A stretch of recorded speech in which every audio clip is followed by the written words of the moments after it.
I feel like one of the things that music does for people is helps them process emotions that are in them that need to come out, that they don't really have a safe space to do that in. And so music is like the cheapest, most accessible therapy in the world, besides maybe in being in the forest. But yeah, and both at the same time if possible. The Converse Cowboy journey has given me an opportunity to sit down with some amazing performers that are living the Western lifestyle, where it is my job to tease out their habits and routines so that you can apply and test yourself in your own life. I've learned, I've grown personally, I've been enlightened, and I've been humbled. Above all, I realize that there is no destination in this life, no goal achieved or money made that can replace the feeling of flow and the pursuit of doing what you love to do.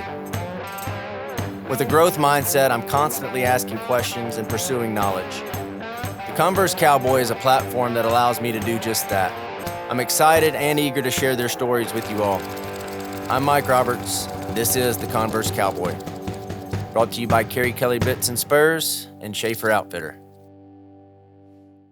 So you got a new album out. You've got your side hustle. You've on Sirius XM radio, Apron Strings. You've made over 400 appearances at the Grand Ole Opry. You have your own fishing show right now, right? Yeah. I want to hear more about that. All right. It's very ironic to me. So I have a Sirius XM, like a lifetime subscription, right? That I got way back when. I used to be in pharmaceutical sales, so I was on the road a lot. And it was about the same time. I don't know if you've been doing Apron Strings for a while at that point, but like I would always tune in and it'd really make my day, you know, whenever. Of course, I like the music on Outlaw Country, but like you really brought another element, like with the humor and the wit. Like you really made my day. Thanks, man. Yeah, you bet. And Thank so you. I was so like, I guess you could call it ghetto, but like every 60,000 miles in pharmaceuticals, you get a new car. Well, I would take that little dock to my next car, you know? And so now I have it in my truck and it doesn't really work anymore. Like it hasn't worked in years. And it's so fucking weird. Like this morning, driving in the snow, I looked up and that little dock came on and you were talking. And I was like, then what the fuck does this mean? I'm about to go into an interview. This thing hasn't worked in years. And here you are. Yeah, I guess we find who we need to find when we need to find them, huh? Yeah, I don't know. I thought it was interesting. It's all bizarre, everything that is known. Yeah. But so new album, Aftermath. How is that? You know, I want to definitely dive into what that was like making that album, writing those songs. But first, like, how was that releasing that in the weirdest year in history? It was definitely different. I mean, it seems like I don't put out a lot of records, so it seems like the process is so different each time I do it. It's always foreign to me. But yeah, for sure this time, and definitely things that were directly related to the pandemic. And not being able to travel is such a huge part of what we do. It affects the press and striking up new deals while being with people and right. Making future arrangements and all the things that are a normal part that help propel it. And, we didn't have those this time. So it was just about sort of, recasting how we do it. And so it was, I've become very familiar with Zoom and I got this cool light and these cool aprons. And yeah, I mean, it's kind of nice. My boyfriend did a show, like an open mic on his Instagram the other night. And when he got done with the gig, he like hosted open mics. So these different people would come in. And when he got done with the gig, he just kind of got off the stool and walked out of the bedroom, and it was like, man, this is cool. I'm already home. I ain't got to deal with nobody's bullshit after the gig. Yeah. You're just like, I'm home. Like, have a cup of tea, Do you see that changing the music industry in some way? I hope so. You think so? Because I think maybe not to the degree that it's in being enacted right now, but I think that it's healthier I think it's overall can be make for maybe the lifespan of musicians being a little longer. Yeah, I got you. So Aftermath, I read a quote that you said that you were feeling more alive and relieved about what was coming out of you because of the things that you were saying, the things that you wanted to say. You also go on to say it was the first time that you've been completely unchained. Can you talk about what you mean by that? Well, when it came to the music part and creating the record, there was no one in sort of the chain of command that I had to be reverent to. And I know you think that, an artist that does it maybe on my level of like, well, of course, isn't it always that way? But sometimes you find yourself making at least subtle compromises in order to get the tools and infrastructure you need to get your music heard at all. So, there was somebody with a checkbook, basically, isn't it funny how that works? But This time there was definitely someone with a checkbook too, but I was trusted. On Welder. I was trusted because Don was produced it, and he's a famous producer and musician, and he was like a protective layer, and he really let me do what I wanted to do, but there had to be like a barrier. He protected me to do what I run amok in the studio with the songs and everything. Yeah. Because no one would question him. Then on Exodus, I don't know what happened, but on Aftermath, there was just a lot of like really strong support and enabling in the best sense of that word. Mm-hmm. So I've just enjoyed it and felt so empowered, and really was able to let it fly and get things off my chest a little more directly. Yeah, I got you. So you and I don't know the music industry at all. I'm going off of Google here, so if I get this wrong, please let me know. But Butch Walker produced this album, right? Aftermath. Mm-hmm. Mm-hmm. And I think I read something somewhere where you talk about Moxie, and this is one of my new favorite words, Moxie. And I had a fucking blast doing my homework on you. By the way, I realized there is a lot of depth to you, and then definitely comes through in your music. But Butch Walker said that's what resonated with him most, and the fact that whenever you guys connected, and I'm going to paraphrase this story. But you reached out to him and you flew out to LA or wherever he was at the time to demo those songs versus just sending a demo. To me, like, that's Moxie at its finest, and it really resonated with me. But what was it about him that made you that confident to catch a flight out there? Well, it was sort of, I feel like that's an old bull move, because new bull would be like, yeah, whatever you want, I'll send them right now, and have them there in 5 minutes through some phone recording where you might can feel the inspiration that the song is bringing, but they can't, or they likely will not be able to. But they say that they can, but I think that, they just want to be helpful. So I wanted to sit in the room with him, and it wasn't just that. It was also, I wanted to check out his scene. I mean, I flew to San Diego where he was and went to his studio. Okay. And I just asked him to carve out about 2 hours for me there, and I wanted to see where we would do it. I wanted to meet him in person, and so I was like doing some recon myself. Yeah, I love it. Absolutely love it. I've listened to that album since we scheduled this, I don't know how many times. And one of my favorite songs on there is Mary the Submissing Years. Oh, yeah.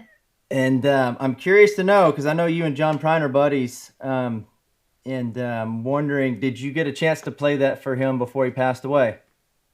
Yes. Yeah, I had to get his blessing. So we sent the song over. And we, I mirror his song. Yeah, I know. On purpose. Yeah.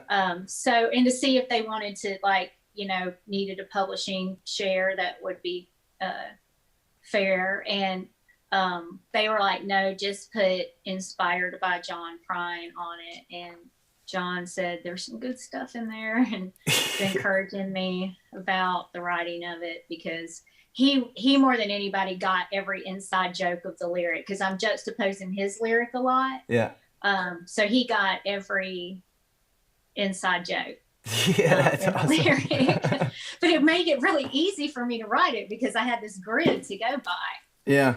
And that was a big part of the mechanical part of the process of writing that song. Yeah. Was I had this sort of like little map. How did you face much resistance, like when that idea came to you to parallel a John Prine song? Like, as good as you are at songwriting, like, did you have any resistance to, like I said, like comparing it to a John Prine song? Does that make sense? Yes, because I've had the idea to write the song for a very long time. Yeah. I didn't have the balls to even begin to write something that just by proxy suggests some sort of peer relationship creatively with somebody like John Prine. So I knew it had to be really good, and I had a file on. I start a file on a lot of my songs, and I started a file on that song, and I just started occasionally when I would see something, I just would throw it in that file. And so when I went to really hunker down on it, I printed out John's lyric and had my notes, and then just unfolded an imaginary story. And I was like, well, if I didn't feel good about it, I sure as hell wasn't going to show it to anybody. Because it is a risky thing to do. But then I felt, no, once I did it, I felt emboldened. I felt emboldened by the female experience that I'm describing there in a more, bigger picture way. Mm-hmm. So it was important for me. It became important for me as a woman, and I didn't really care what anybody else thought, because I knew there was some of my homegirls that needed to hear it. Yeah. I've got a number of questions that come to mind right now, but at what point do you get to that mindset where you're just okay with what anybody, thinks about what you may produce or create? It's a higher place of resonating. So when you go to that place, it's like things that matter in the other place don't matter any longer. Yeah. So that really, you get very unencumbered by thoughts, and are able to just be free in a really like unfearful way. Yeah. So I get there by taking mushrooms or LSD. Are you able to do that? Are you able to do that sober? Sometimes, yeah, and a good bit, enough to where I can, like, those things can be risky for me. I see. So, like, yeah, I got you. Because there's plenty going on chemically already. So, yeah. So I don't want to spin out. I got you. So that was the last song that you wrote for the album, right? And then I read somewhere that you just broke down and cried once it was completed. Mm-hmm. Tears of joy, tears of sadness, tears of what? I'd say 80% grief. Just like the story just brings you to a place of sort of grieving is sort of I feel like, emotional outcome of it. And so that needs to happen. We carry these things around, and I feel like one of the things that music does for people is helps them process emotions that are in them that need to come out, that they don't really have a safe space to do that in. And so music is like the cheapest, most accessible therapy in the world, besides maybe being in the forest. But and both at the same time if possible. But so it brought me to a place of grieving, but I was also felt a burden lifted. So there was like tears of just like relief, because the pressure of writing that song had been on me for years. Yeah, I got you.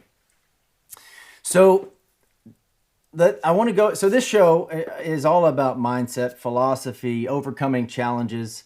A lot of what, it seems like Aftermath is about. And so you don't get there without, I think Ray Wiley Hubbard says it best, you got to have scars to be a poet. Mm-hmm. And going back to before you even started playing music, Elizabeth, I read a quote. You said, "I know who I wasn't," and you were referring to the corporate world. I don't know, what were you doing? Accounting? Yes. How did you know, like, at what point were you like, okay, I'm good enough to play music professionally. I'm going to go down this road. Like, what was it that clicked for you to send you down this path you're on now? Well, that was just a little storm of circumstances where, the high-end corporate job that I had and was on track to keep climbing, like I went and worked for in college, was really hell on earth for me pretty quickly. And I didn't anticipate that. They teach you in college like how to do some of the skills to do the work, but they don't, acclimate country folk to what they're maybe stepping into. So there was no room to be creative in any way. Like, you could not, if they wanted me to build a cash flow statement, then it had to be built a certain way even. And I just was suffocating, had no freedom of thought and then executing those thoughts. And I was just killing me. So I had just had a friend of a friend that had told me this publisher was looking for a vocalist to come in and recut vocals on new demos for some old catalog that they had. And he was looking for a traditional girl singer and really couldn't find one. And so they set me up with him. I went over on my lunch in my full business suit, and I played him a little bit of a song I had written in college, and he offered me a publishing deal, like right there on the spot. So he just said, "Do you want a publishing deal?" I'll never forget it. And now, had you been playing? Like, were you still playing and writing the whole time you were doing No, not really. I mean, a little bit. I had made some friends, when I moved to Nashville, as you do, and gone to little social things here and there. And so I met people, and so whatever I was doing with them was the extent of what I was doing. I did a few open mics around town. I got you. Yeah, small handful. I got you. I know what you mean, though. It's like, being in pharmaceutical sales, I felt like it was golden handcuffs, right? Like, very corporate, but they paid me a lot of money. And so I kept coming back every year to do it again. And finally, I fucking had enough, and I was doing this real estate thing on the side, and finally had enough houses to where I could walk away from that. But I feel like so many people chase the carrot, and I'm just as guilty as anybody. And so that's why I'm so curious to hear people's story as to what was it that made them make the jump. And a lot of it is, like you said, it was just seemed like good timing. You're in the right place, right time, and the right person heard you.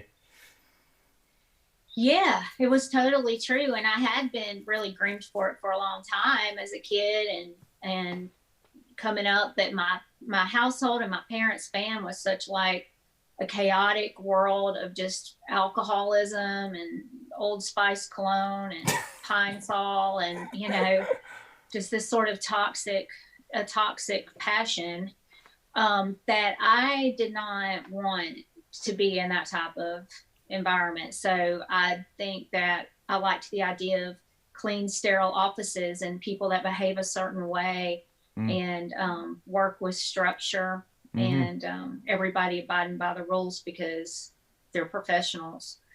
So I thought that that's what it would be like for me. Yeah. Yeah. If you're anything like me, you don't like rules, especially ones that other people make. But Yeah, I mean, there's just some that I don't agree with, you yeah, know. I'll go along with them if they're made and they're whatever, but yeah, sometimes I'm just like, why though? Why do you have to control me down to this minute detail that is not going to make a difference in the end? exactly. That's the Like, ones I get pissed off at. yeah, the things that get me, it's like we have to check a box. And my question is why? Why are we doing this? You know? Yeah, I'll feel you, man, on that. Yeah, it was just was a struggle. So tell me this, like moving on, I read another quote. You said early on, I was part of the Nashville machine. I was in my 20s and doing everything I thought I was supposed to do. I wrote what I thought would please people, and that's such a shitty thing to do in a way. It's pandering. It's not true, and it's a waste of everybody's time. So how hard, like, talk about that. Like, you're new to the scene, you're new to Nashville, like the expectations that other people are putting on you. How did you overcome that and to be able to write the stuff that you write today? Well, I mean, I think sort of twofold. Part of it, you know, I have a role in that just culturally was raised to be a good girl and go along with the program. And so there was part of me, a big part of me that was just a good girl in every sense of the word, I think, and tried to just not cause trouble and go along, be pleasant, be happy, and have fun, and all those things. So that made me, but I wasn't confident in my art enough yet either. But I was really lucky on that publishing deal because that guy and that publishing company were on the edge of Music Row. So we would stay up there at night and just listen to tons of old vinyl, and I got introduced to music I'd never heard of before. And people that would it cause a huge pivot for me and what I thought was possible in songwriting. So Townes Van Zandt, Lucinda Williams, those things. You know, I knew of like Billy Joe Shaver and Tanya Tucker, but I didn't know. I knew Willie Nelson and Waylon Jennings, but I didn't know about that next layer that you could peel back and really gets interesting. Mm-hmm. So that was a huge, you know, I fell into those hands. So I was encouraged to write whatever. We made a little indie record, and it has some weird songwriting on it for that place and that time. But it got me a deal with Atlantic. And as is like what happens bizarre amount of the time is whoever signs you at a label usually gets fired about 2 weeks later. So that person was gone, and then there was a big merger, and then Warner Brothers got my contract. So Warner Brothers did not sign me. They were not looking at a sort of creative sort of path for their roster that would include someone like me. And but they did not drop me, and I still don't know why, but it, you know, I guess I learned a lot of lessons I needed to learn. But I eventually asked to be released from that contract. Like Blake Shelton was signed at the same time, and we kind of went into the Warner Brothers system together. I'm pretty sure he had come over from Giant. He got absorbed into, and you know, he was very like able to hang out with the staff and stuff, and just such a good timing guy. You know, he's so funny, and so he just had that sort of personality with them, and I always admired it. And whenever I had to go to a party, I would find him. He was very cool to me, but I was just not cut out for the networky side of it. Are you more of an introvert? Side of it. I thought I was supposed to stay home and smoke weed and write songs. Like that was my job. Yeah. And that was not near all of the job. Are you more of an introvert by nature? Yes. I wouldn't have guessed that. They're like, just you put it like you flip the switch, I guess, when you get on stage, whenever I have seen you, Yeah, or at my least my on. daddy was a big showboat, and he kind of made me be a showboat, or I say know how to be a showboat. Um, Not my mother was a very talented musician. We hung off in our sort of quiet corner, but he liked to put it on. So I think he sort of taught me how to project myself a little bit more. Yeah. So more than it's a switch or an utter change, personality split or whatever. It's just being more open. Yeah. With a group of people, a number of people. I got you. Talk about that a little bit, like some of the mentors early on, and then even today, some of the people that were most influential on your life, and your career. Yeah, I'm trying to think, starting way back. I mean, my mother was huge, so she was really good. Appalachian out of Charleston, West Virginia, had a duo, and they sang on old farm hours in the wee hours of the mornings. The coal miners were coming in. And it's like in the 40s, coming into the mines. And so when she was 16, that's all she did. And they got really popular, but then they had like men and babies and ended up going that route. But yeah. So my mother was authentically like a Loretta Lynn type character. And so that was, huge. Once I got on into Nashville, and I'm going to leave some people out and it's going to be a bummer, but, Nancy Griffith is one of the first people that comes to mind. Our Texas gal and singer-songwriter, so important, right there in the room with the times that I've hung around Guy Clark or at her house. Really? She came from Texas with Towns and Guy Susanna. Clark's one of my favorites. So I got to hear these stories. I'm sorry to interrupt. Oh yeah, but go ahead. He's something. Yeah, I opened a tour for him as a baby artist. I opened a tour for him. Hell yeah. And he liked to give me a hard time. But I was just like a little cockroach. You couldn't get out of the picture. Did you ever write with him, or did y'all collaborate on anything? We never did. We toured together. I did a couple of rounds with him, and then was just at parties, and I didn't have like Hayes Carls and Guy got really close. Todd Snyder and Guy were close, but I don't know. At another time or whenever I'll tell you about the first time he talked to me on tour. Oh yeah, I'd love to hear Which he didn't talk to me for like the first week of the tour. He didn't speak to me one time. Really? And y'all were touring together? Yeah. Yes.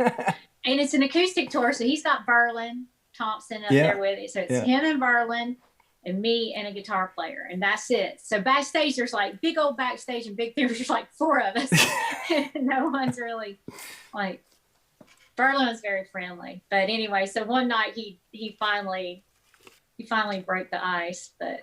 He seems like he could be intimidating. I mean, just being who he is, and he's a big guy. And he knows that he is, and he knows that he is. But I always just kind of laughed at him.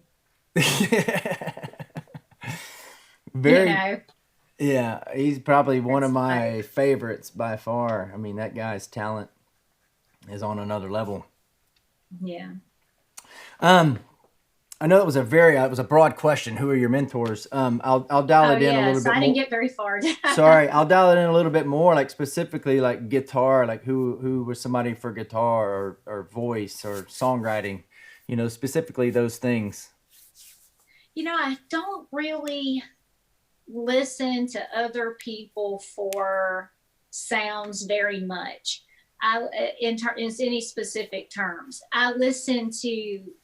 Or if I come across a song that I get obsessed with, I save it and I listen to it and I try to maybe write something in that vibe, So I'll listen to songs to inspire songs. but I've never studied a vocalist or a guitarist. Those are just incidentals to me in this process, really. But there's people that are great at it, you know, just phenomenal. Yeah. Being in the heart of it, I mean, it's like you're in Nashville. I'm sure your mirror neurons are just going crazy, and you're just immersed in music, right? For sure. Yeah, it's everywhere, and you got friends playing and people releasing records and having parties, and people having sessions and trying to cut demos, and people co-writing. And so there's just this little buzzy neuron, yeah, for sure, just slinging around. Yeah. In the music side of things. I mean, the city has grown so much, and there's many different aspects to Nashville that are prominent, besides just the music world now. I got you. But yeah, but the community is huge, and it's huge here, and it's strong, and it's very interesting and inspiring. Yeah. I'm curious to know, Elizabeth. So I bang around on the guitar a little bit, and I write songs very poorly, like on an amateur level, just for fun, right? But I'm curious to know, like, what is your process? What is your setup? Is it old school pen, paper? How are you doing it? I usually am like literally like, you know, trying to like wash my cereal bowl, and I'll just start singing something. And sometimes it kind of excite me. I'll like, that's cool, you know, and then I'll put it on my phone. And sometimes it's just a music or a groove, like a melody or a groove. And sometimes if it's words, I type it in notes. I have mountains of those, and then a mountain of voice recordings of songs I've started. So then once I've got my little nuggets stowed away, when I clear space to sit and write, then I go back and reference those nuggets and see what is sounding exciting to me in that moment, and then, you know, jump off the cliff with it and see how far we get. How do you keep it organized, though? Like you say, you have mountains, and I think I read somewhere that it's not. That's a big job. That's a big job for me, is keeping it organized enough to actually be able to make something tangible out of it. That's why I have files. I have to be very deliberate about it, and so I have files and labels. Yeah. And they're in alphabetical order, and things like organizational tools like that. But now, really, with my iPad, and it's got a keyboard on it, yeah. It belonged to Merle Haggard. Is that why I got Merle Haggard's iPad? No shit. Yeah, I did. And so I have that. And so between my phone and that iPad, I can get a lot. Sometimes if it's feeling a little like too fast, I have a legal pad, and I have a lot of pens of different colors and papers of different colors, and I'll start writing, you know, physically writing, handwriting, and and then when that gets too cramped and chaotic because I got a flow, then I switch back to the keyboard and put all that in and tidy that up and see where I'm at, and then back and forth maybe. Yeah. That's interesting. I go in one direction till I'm stuck, and then I go another direction till I'm stuck in that direction, and I go, but I zigzag all the way home. Is there like a certain time of day? Like, are you waking up, or are you doing it more at night? Like, or is it just whenever it hits you? No, I mean, my hours and sleep and all that is pretty all over the place. It's not really that. I don't know. The weather's so weird here, and you know, it's days that I sort of decide to purposely, you know, shut down from too much outside stimulation, that I make room for it. Yeah, I got you. Are you giving yourself a timeline? Like, all right, I'm going to do this for 30 minutes or for an hour. Only when I get to a place where I'm frustrated, where things are sitting. So if I get overwhelmed, like I've got to get movement on some of these songs. And then I might like say, okay, I'm going to write from, noon to 3 or noon to 1:30 or, whatever I can, especially if because those things, that time ends up giving way because there's a Zoom or there's a, some sort of podcast to jump on meeting or there's a Serenal podcast. No, other obligations. And so, when it's like that, I just have to schedule time if I want to make progress on it. And sometimes I'm just letting everything simmer. Yeah, I got you. I was impressed. I read somewhere you said it took 10 years to write a song off your new album, Daddy, I Got Love for You. And it was 3 songs combined together, right? Yeah. How the hell did you keep it organized for 10 years and then find all the pieces to it, Well, I mean, the rooms in my house are my working spaces, which I basically have 2. Sometimes I just write in bed. I just pile everything in the middle of the bed and just sit there. But I have like a pick and parlor area that I'm in, and then I have an office. That sounds fun. A pick and parlor. Yeah. It's all about to get remodeled and expanded and stuff. So right on. Cool. I'm curious to know, as an artist, like how do you determine, and this is something I think about a lot, like how do you determine whether you're spending time productively or non-productively? I've gotten to a pretty forgiving place with that, with myself. You can't be on output all the time. And sometimes we think that's the only part that is being productive, but it's not. Yeah. And if you're really trusting, your guide, then you have a lot of peace in whatever's happening. Yeah. So, okay, this is going slow today, but I definitely suffer from getting overwhelmed and, not feeling that way. Yeah. I mean, that's something I struggle with, like as an entrepreneur. I've somewhat trained myself to just like think, what's the most efficient way to do this? Am I being productive? But the more I've done this, we're so driven. We just want to squeeze so much out of every day. But realizing that watching good art and consuming good art that some people might consider leisure is an excellent way to kind of have downtime and work at the same time. Yeah. Go down rabbit holes on film directors and books and visual artists and whatever's interesting. Yeah. And that can feel like some sort of leisurely or self-care thing to do, and it's both. Yeah. Because you'll find yourself in a more informed place to reference things when you get in your creative space. Yeah. I agree. And it's something I've just realized within the last 6 to 9 months, I think my entire life I've been told to do. It's better to do more. When sometimes all we need to do is just fucking be. Just kind of be. All the time, right? It's hard to do. But if you do it all the time, you get a cool robe, but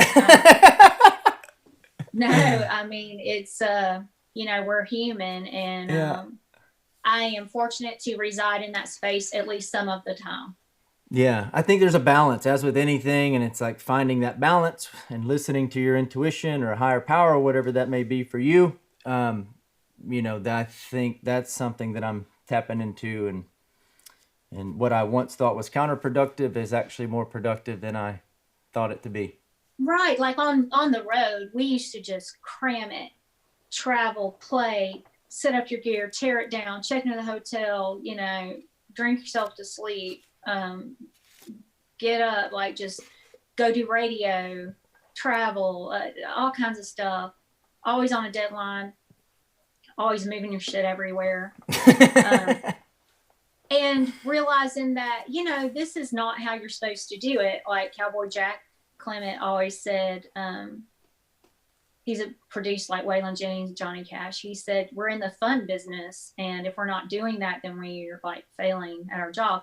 So I started thinking like we would be on the road and we would ride by these like theme parks and putt-putts and go-karts. And I was like, no shit, man. People take time to do that. It is a bit of a money racket in a lot of cases, but I was like, all right, we got to start having leisure.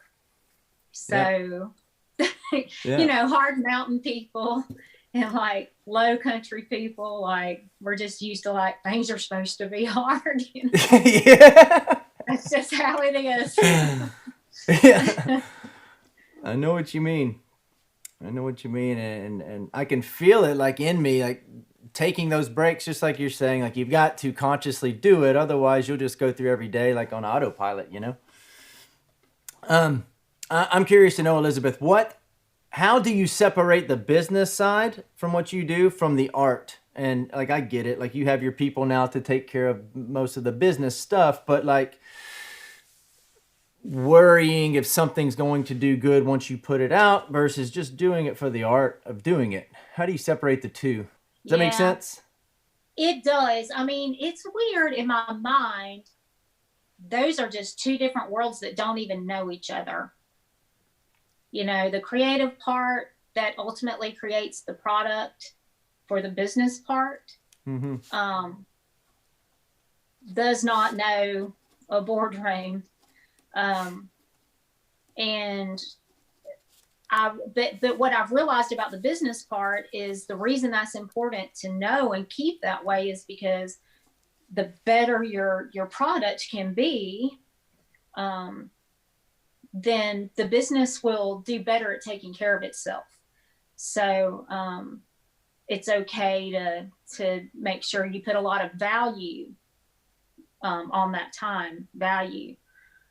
But then the business part, it's a thing. I mean, I have to have a meeting with an accountant and we go over where everything is and she prints stuff out for me and I feel like I've got 18 checking accounts or and tour card yeah. So I try to stay in an informed place with it. Mm-hmm. And a watchful eye, but a little bit arm's length. Yeah. I love it. That's beautifully said. So tell me this, what is your metric for success with your music? Well, I mean, there is, in reality, there is a financial component to that, because life's expensive and, you have to be, I think for me to enjoy my life, I need a certain level of comforts, shelter, working vehicle, and then to not have to worry if something were to happen, it's okay. So I don't need, 8 houses and a yacht. I just need 3 houses and a Mastercraft. I do like some nice shit now, but, yeah. But, I just don't want to worry. I don't have to have everything and go get everything. I just don't want to have to worry. So It's like watching the financials in the business grow to work towards that place. So that's certainly one metric. I mean, artistically, I think I'm enjoying a lot of success because of the freedom that I have to operate, under the watchful guise of a business. Yeah. The freedom that I have to operate creatively is just huge. Yeah. Yeah. That's awesome. And so that's a big achievement for me. And, I'm enjoying it.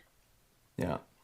And I didn't mean to make that question, like I have no problem with money. I want to make as much as I fucking can. I talk about money and sometimes it makes people uncomfortable. I don't care. Yeah. I care if they're uncomfortable, but I don't it's weird to me that people aren't more open about it. Yeah. Yeah. No, well, what's going on? What's wrong with your scene? What you got? Yeah. I think it comes down to what is your why, like there's no problem with making money. What is your why, and are you attached to that? Like for me, of course, all of the things you mentioned, I want the same things, but like I'm not attached to any of it. Like if it leaves tomorrow, I'm totally fine, and I know I'm gonna be fine because I know everything, as woo woo as it may sound, like everything's happening for me and not to me.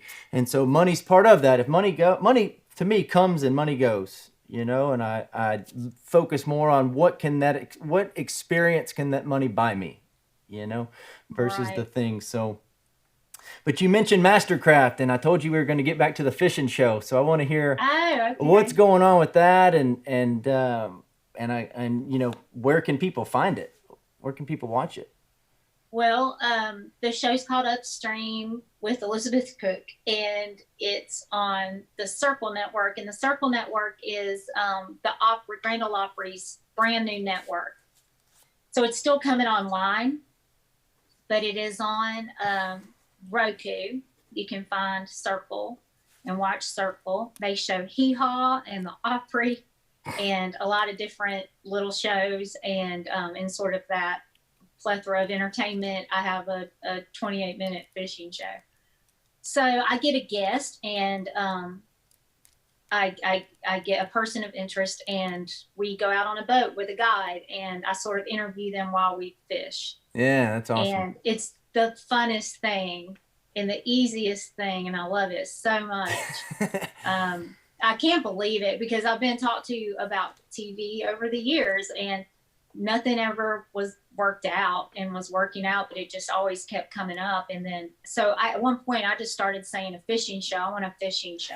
Well, I Like, think what I I saw wish you I on. could do more that I don't do. I wish I could fish more.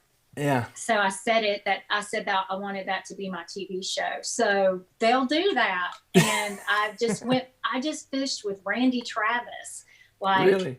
on his ranch outside of Dallas. Like, it's incredible. So we've only shot 6 episodes. Those have all aired.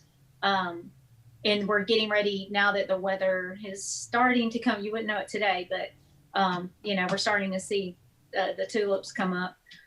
We'll be back on the water again, I think, in April, That's doing awesome. some more of those. So it's a lot of fun. So, and if you don't have Roku, you can get a digital antenna, which is what I have.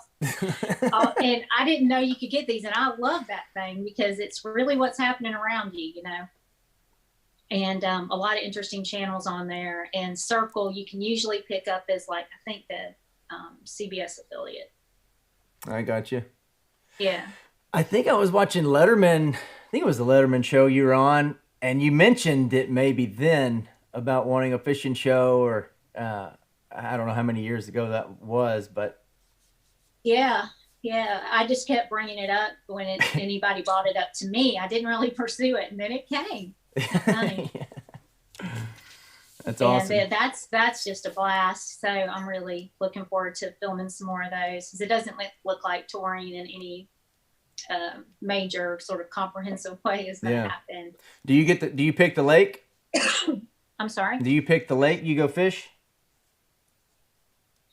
We haven't yet, but we're getting there. We're still getting how you shoot a fishing show, and the crews, and they're all, they came out of the gate swinging. All the shows look like super pro, like HGTV or something. It's pretty funny. And we're getting our groove together, and then there's a lot of places that we want to go, of course, especially when the weather's like this, because I know some places where it ain't like yeah. So how do you prepare as a host? Like, how do you prepare your questions for those shows? I'll just read about them and watch videos of them, and kind of I sketch some sort of rough line out of their basic story, their basic biography: born, when, where, parents, what, just major milestones. I'll sort of sketch those out and any major achievements to note. And then outside of that, I kind of look for things that I think make just for interesting, kind of normal conversation. Yeah. because that's when it's really fun. And then that little bit of prep, and then I don't really stick to anything, but I have that on retainer to sort of help guide if we need, but mostly we don't. We just get on there. There's cocktails involved. And, you know, we just have a good time and we just talk, and then sometimes we catch fish. That's awesome. I've got one more. I could sit here and talk to you for hours, Elizabeth. I could sit here and pick your brain, but I'll ask you one more question, and then I want to get into like a little short round, rapid fire, whatever you want to call it. But if you could go back in time, hypothetically speaking, knowing what you know now, and give your 20-year-old self advice, what advice would that be? I mean, first I'd have to think of something that my 20-year-old self would hear, because I'm pretty stubborn about doing my own thing, clearly. Yeah. So I think I would just try and reassure myself that it was all going to be worth it, that it was going to get better, was going to get easier. Yeah. You know? I love it. All right. So I've tried this before, and I'm not good at the rapid thing, so I'm going to try to wrap these out as fast as I can, and just give me the answer. There's quite a bit of these, by the way. So okay, hang in there with me. All right. We'll see how fast I'm not sure I'm that fast today. We'll see how fast we are. What is your favorite venue to play? The Ryman. The Ryman. What is something you want to get better at? Banjo. Banjo. What's your favorite food? Crab legs. Favorite hangover food? Fried chicken. Yeah. All right, so this one hit me the other day. What do you do, like if a song hits you or a lyric for a song hits you and you're in a place like where you can't write it down, or like if you're in a conversation or like taking a shower, what do you do? If a lyric hits me and I'm like talking to someone sort of predisposed, I just if I feel like a little extra excited about it, I'd stop whatever I get out of whatever I'm doing. I mean, yeah, I don't know how I've definitely like got a lot of water on my phone. Well, water is just such a, flowing thing that sort of hooks our current up, in a lot of ways. So that's why I feel like so many people like to sing and stuff in the shower. Plus it sounds cool. But yeah, I mean, I try to just like let it understand how important that is. Yeah. That you don't just sit down and wish for that moment and have it. Yeah. Or evolve some skill to have it. I think you involve skills to set yourself up to have it, but yeah. So yeah. Sorry, I ruined the flow of the rapid fire, but I love you. I love that answer. No, it was my fault. And so, like I said, this is trial and error for me. If you could collaborate with any artist, dead or alive, who would that be? Beyonce. Books you either reread most or gifted to other people the most? Popular music from Vitula. You're going to make me write it down. Popular music from Vitula. It is a book that was translated from Finnish into English. And it is about a young boy's discovery of rock and roll when his American cousins come to visit them for a wedding. Yeah. And they get exposed in a sudden way to American culture and music. And basically their heads explode. But they just describe like Scandinavian life and that type of, the old men and it's beautifully told. And you can really get in the shoes of the kid and the kids, having that moment. It's fun to relive in some sort of way. Sweet. I'm going to check it out. And to show that people from everywhere, all over, are people, Yeah.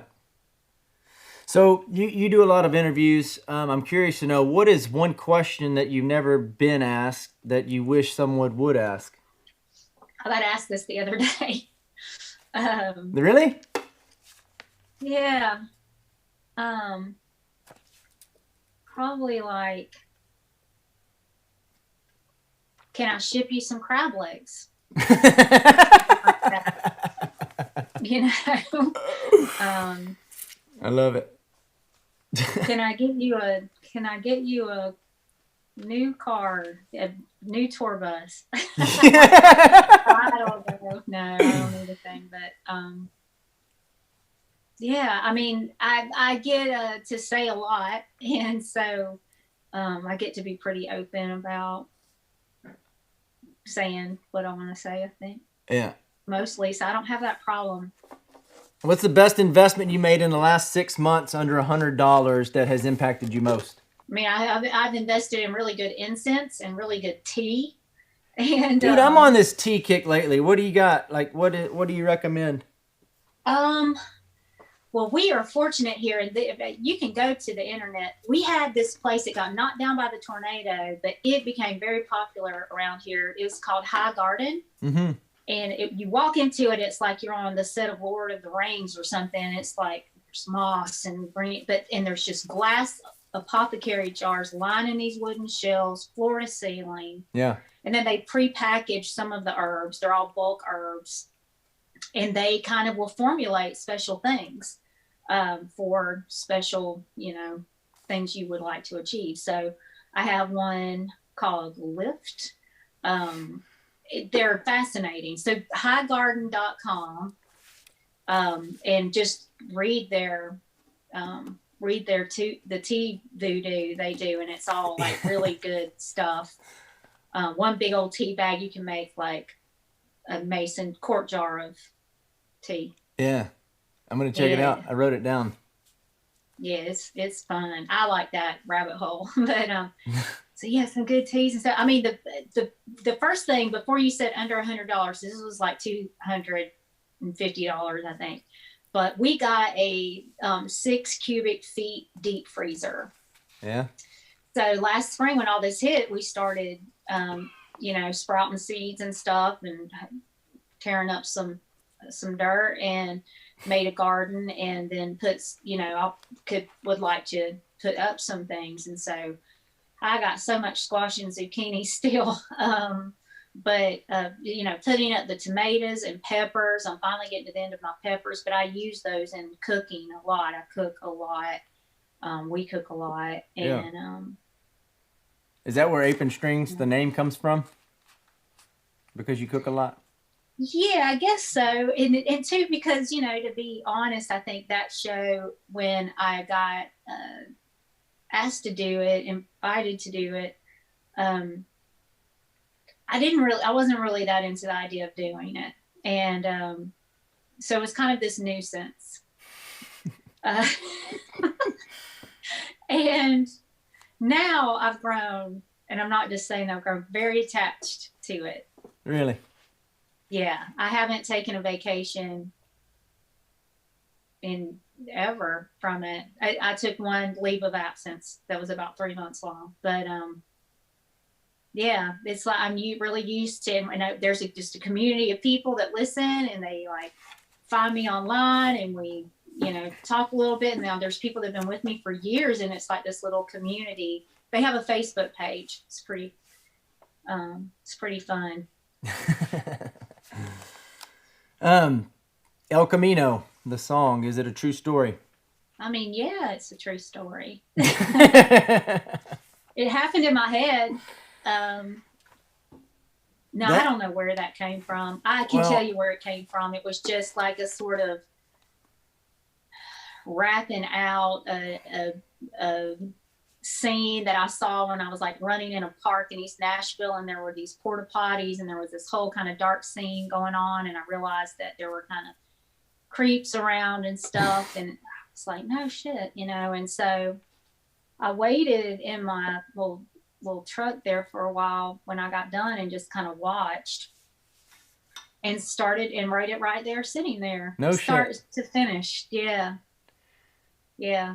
It was, I'm sure I had from running, I had all my endorphins. Yeah. So the other day I caught myself singing, right now my hands are in his mullet, and I'm like, oh fuck. Jesus Christ. Oh no. Oh no. Yeah. It's a great song it though. happens. Who's an upcoming two more questions. Who's an upcoming singer-songwriter to look out for that's caught your attention? I like this guy, Wade Sapp. He did a few tours with a guy named Coulter Wall. Yeah, I just had Coulter on not long ago. Yeah, Wade Sapp is incredible in the country front of things. Like the good kind. And then there's some female singer-songwriters coming up, Stephanie Lambring and Gillette Johnson. There's a rodeo guy named Ross Cooper I really like. That name. Yeah, those are all sort of like new discoveries, and enjoying watching them and the music that's coming from them. Yeah. If you could have a billboard anywhere, hypothetically speaking, to get a message out to millions of people, what does your billboard say? I think it's important to know your intention. So I would just tell people to stop and know your intention. Love it. I want to get you to play it out if you don't mind, but before you do that, where can people find out more about Elizabeth Cook? Where can they find the album Aftermath and all of that good stuff? I have a website. It's called elizabeth-cook.com, elizabeth-cook.com, and it has everything there. The records, the vinyl, the t-shirt, and then how to watch the music videos from the album, and get linked to my socials and all that stuff. It's sort of the portal. The hub. Yeah, elizabeth-cook.com. And it's got all the ways, and if you stream, on a certain server, you can click that. And, yeah. Sweet. Yeah, it's cool. My little hub. And I'm on Instagram. I hang out on Instagram at Elizabeth Cook for Sheriff. Oh, where did that name come up, by the way? Like, where does that come from? I don't really know. I just thought that it was funny at some point, and that I love the culture around local political races, and small town political figures are often fascinating people. And so yeah, I just thought that, if I sort of just in a very gentle way ran for sheriff, that I could make an impact. That's awesome. Sorry to interrupt. My ADD is kicking in. Sure. So I'll do Stanley by Guy Terry. This song is a true story about that honky tonk band that my mom and daddy had in Central Florida. And what I remember from part of what I remember from about that. And yeah, hope you dig it. What about old Crazy Carol coming in hot on Hennessy? Carol's crazy, right? Carol's crazy, but man, Stanley drove Carol crazy. God, they were just all a bunch of drunks, Yeah. God love them. Yeah. Sweet, fun, glorious people, but just tragic. Yeah. Tragic. I got you. And we were too. Stanley by Guy Terry knew exactly how I felt playing George Jones song. While in the bell of nature shoots polyester blue at the Pine Grove Lounge for all you can drink booze. Bloody bucket of overalls and men who had been clean shaven when they started. They could kind of play, but they could really drink. Somebody finally say exactly what they think. It's sawdust pines on last night's game. A bow tie on the rear view. Yeah, there's a fight every dancing fool.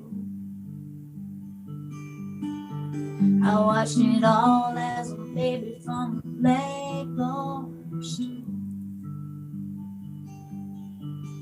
When Stanley got going, Mom went by his side and Daddy on bass singing. Charlie cried, Elijah folks stand by your man. A few you might hear from the band, nobody gets it like Tom T. Hall. There was sad spun laughs off a disco ball. Well, Stanley's wife Carol didn't care to hang around. She liked her dreams, didn't take it in town, and now down drag out every weekend. By Sunday, somebody's face was on him, passed out cold on the concrete. Well, love sure is a bitch when your liver's scorched. South in Dare County and a whole nother bar in the band play. Since it wasn't very far, there were more strange women, even more smoke. And filled by a legendary libel, Carol came in hot on Hennessy. She left and wrapped her car around the live oak tree. I remember in the morning, Mama dropping the phone. I remember hushed words, hearing Daddy groan. They had a pre-dawn, a shy little sheriff. We went and picked her up from the school library. She was 16 and could sing so sweet. And on a really good night, she'd babysit me. Well, after all that, it gets kind of cloudy, but 2 years later, she was Miss Sumter County, a small town tragedy, tragic ghost. She feathered her hair and sang the rose. The whole cow palace knew just how she felt. And Stanley by God, Terry wore a wide lip belt. And country music and hillbilly pain. They make stories that'll hurt you and hold you like a chain.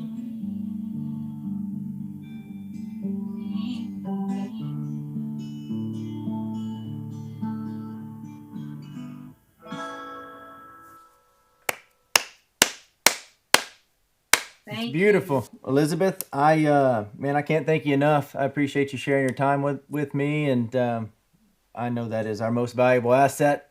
And so I appreciate you spending the last hour and change with me. So what about this? What about live shows? Like, I saw you playing somewhere this past weekend. Was that live?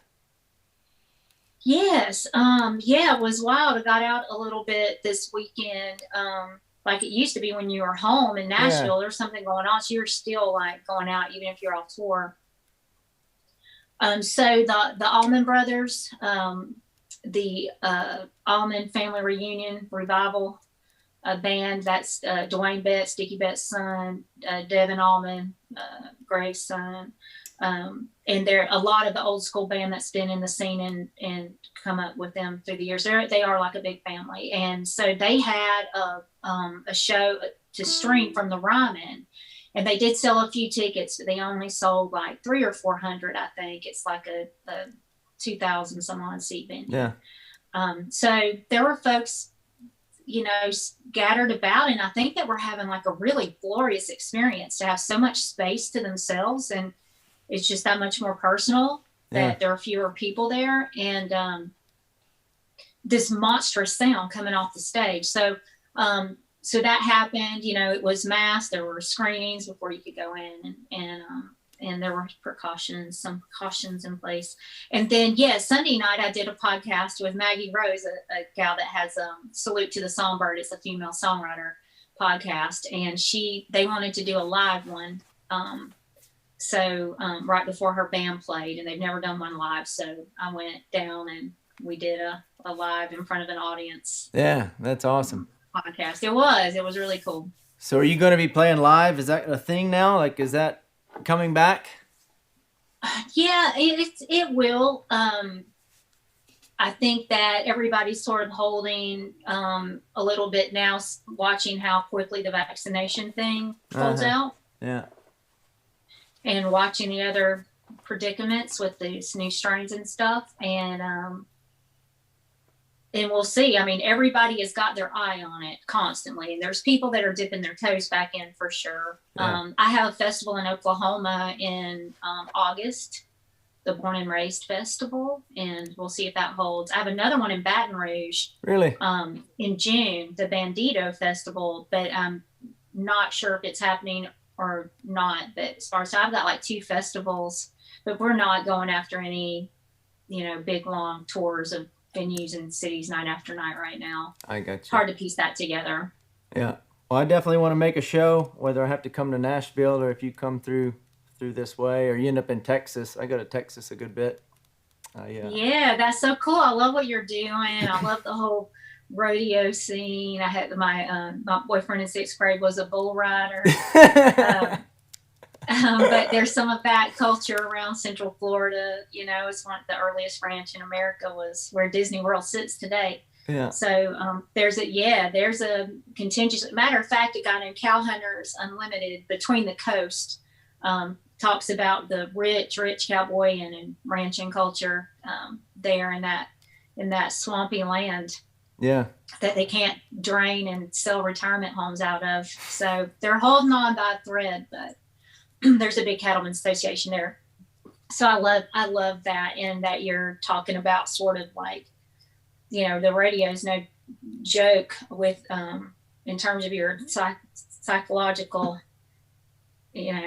setup. So I like that you're doing something to explore people's mindsets and become aware of their mindsets. Yeah, for sure. Well, thank you for saying that, but that's something we all have, right? And we can't fucking get away from it. Like, it's attached to us 24/7. And so for me, it's part like performance. I played baseball in college, and I still show horses and stuff like that. So that's one side of it. And then the other is just like everyday life, and how do we handle this thing that doesn't stop running, and I'm just so curious and, by nature.